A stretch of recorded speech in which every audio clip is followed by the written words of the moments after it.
the 1 cup of mung bean which I have soaked overnight. We will make it into a smooth paste but not adding additional water to it. So the mung bean paste is ready.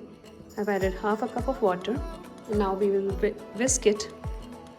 Now to this we will add onions, tomato, green chilies, bell peppers, cilantro, salt, black pepper, cumin powder, baking powder and turmeric.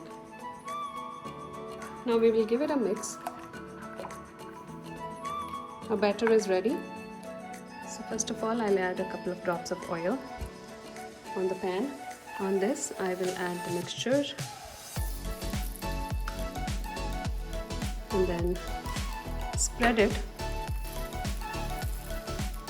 I'll cover it.